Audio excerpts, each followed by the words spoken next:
Hey everybody, welcome to Let's Play Paper Mario. This is where the real fun begins. Last time I did Code Lyoko, and now I'm doing Paper Mario on the N64. And last time it was mainly just a practice run, well, to get me used to doing Let's Plays, and I think I've gotten a little more used to it now. Okay, so I'm gonna create a new file, obviously. All these other files are mine, I've beaten them all. Actually, if you look down at this one, you notice I'm only level 10 on this one, because I managed to actually beat the game with only 10 HP and 5 FP, which is really freaking hard, but it was actually a really fun run, I gotta say. Anyway, let's get started. And, I guess I should probably explain some things I'm gonna be doing during this LP. I guess one thing, I know a lot of things about this game, like almost the entire game and stuff. So, for one, I'm gonna try to get every badge for one, because I think I know the location of every collectible badge. I'm not gonna get the ones that you have to like buy, because those can take forever, and I don't have the time to just grind for money. And one thing I don't think, well, I know a couple LPers do this, but they like display information about bosses or enemies. I'm gonna be doing something similar, except I'm just gonna like post an entire biography of the boss itself, so its stats, all of its attacks, its weaknesses and strengths and everything. So maybe if anybody can't actually beat this game, which I really don't think anybody hasn't, unless they're like young or something, this game actually can be pretty hard at times. Definitely the hardest in the 3 Paper Mario games. Though I wouldn't really consider Super Paper Mario much of a Paper Mario game. It's too different. I mean, I'm not one to call a game bad just because it's different, but it's not nearly the same. Then again, like Banjo-Kazooie had the same problem with Nuts and Bolts, and I thought Nuts and Bolts is really freaking awesome. Then there's also the new Paper Mario coming on the 3DS. I really want to see that. Okay, so at the beginning you're just supposed to climb up Peach's castle. Oh yeah, you're probably gonna see me use the spin a lot, because that's how I travel. I don't like to walk, I spin because it's faster.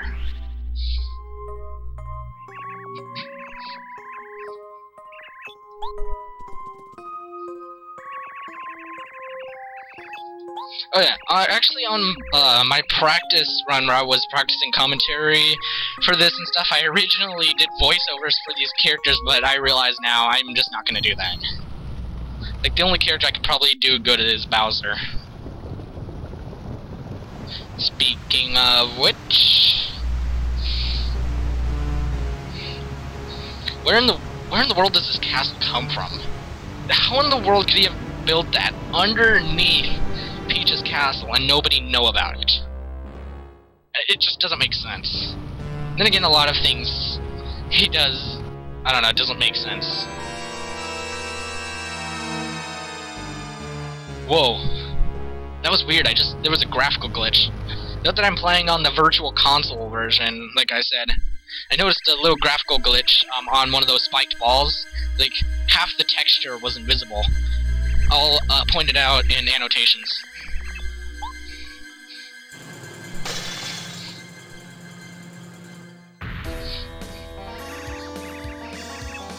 Here we have Bowser. God, this is like, from this game and beyond, Bowser didn't really look that threatening. I guess in Mario 64 and the 3 Mario Party games, he actually looked like really scary, but now he's not much, especially since he got that new voice. Well, actually, he didn't really have a voice, he just had like random growls and stuff, and now he actually has laughing and some quotes. Well, at least not as bad as Mario Sunshine, where he actually had a true voice actor. That was kind of bad. And here we have the first battle of the game. I'm not going to display any biography for this boss, because I'm just gonna spoil it right now, you cannot beat this boss. No matter what you do, you cannot beat it. People have hacked the game and, seen what happens if you manage to kill him, because apparently he only has 4 HP, because you can only do 3 damage to him, and then, you can't do any more damage. But people have actually managed to do 4 HP of damage and kill him. What happens there is basically everything on screen disappears except for the background, and then the game crashes. So all you see is just that Starry Night background, and nothing moves. Kind of funny.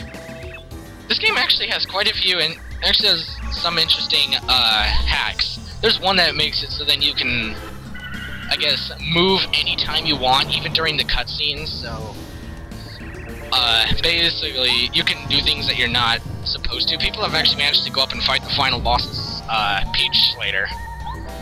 That's pretty interesting.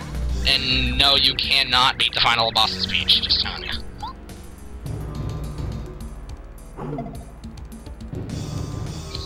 After he powers up with the Star Rod, he gains 2 attack power and gains some defense, so he can't be beaten.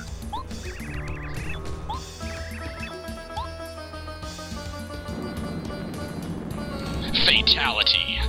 That was really pointless. He gets down to 2 HP and then does a flamethrower, which does 10 damage. It's just overkill.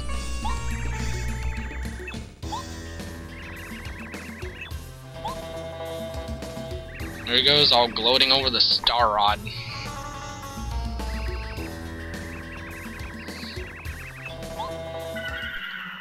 Bam. Kind of a weird animation how he falls right there. He's not, like, actually falling in a way. Or his sprite just looked a little weird there. Actually, it was his sprite for when he's, for when there's something above him, or when you see something bad above him. Weird. And here comes the epic intro. Paper Mario! God, I remember the commercial.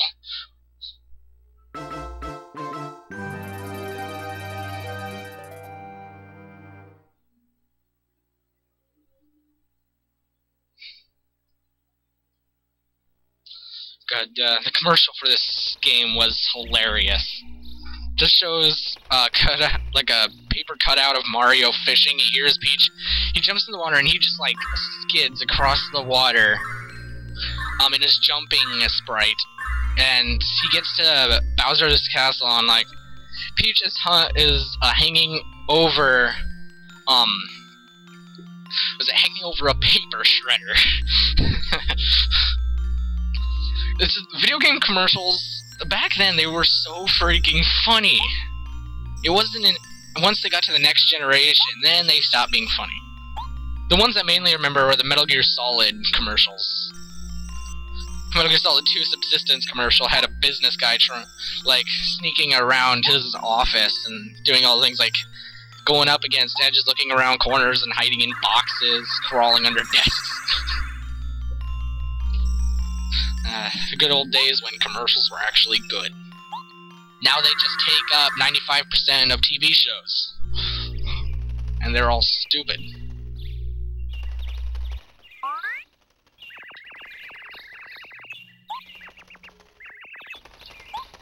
Have some weird Goomba here.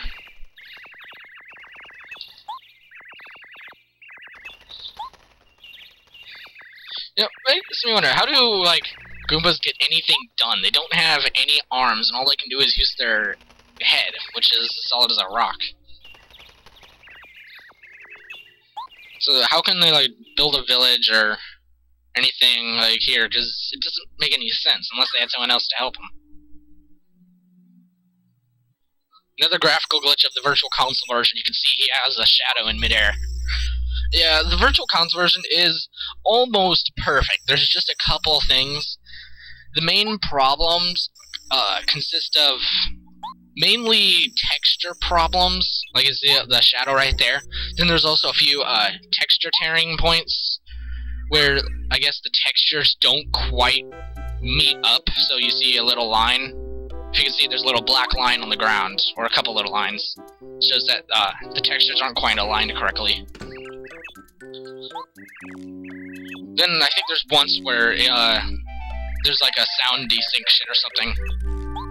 This is not as bad as the arcade version of Banjo-Tooie, where because the game has no slowdown and no lag, the video actually goes out of sync with the music and sound effects, because the music and sounds were all put together on one track.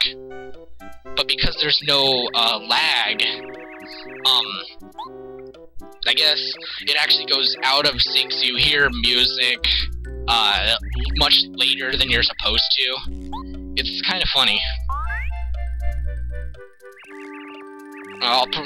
I'm pretty sure I'm gonna end up doing Banjo-Kazooie and Banjo-Tooie later on. And though I only own the arcade versions, I don't, just like this, I don't actually own the N64 versions, but I have beaten them several times. Okay, so now we finally get control again.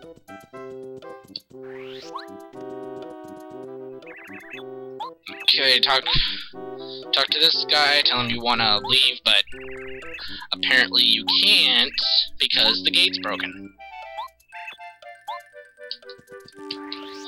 So in order to fix the gate, you have to talk to Goomba, apparently.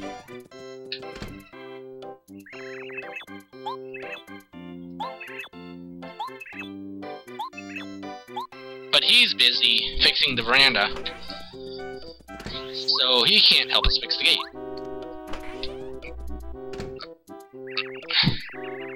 Little Goomba comes up, talks to you, he's got a blue hat.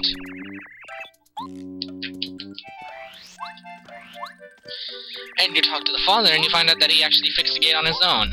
Yay! Oh, but what's this? You have Miss Ugly come up here.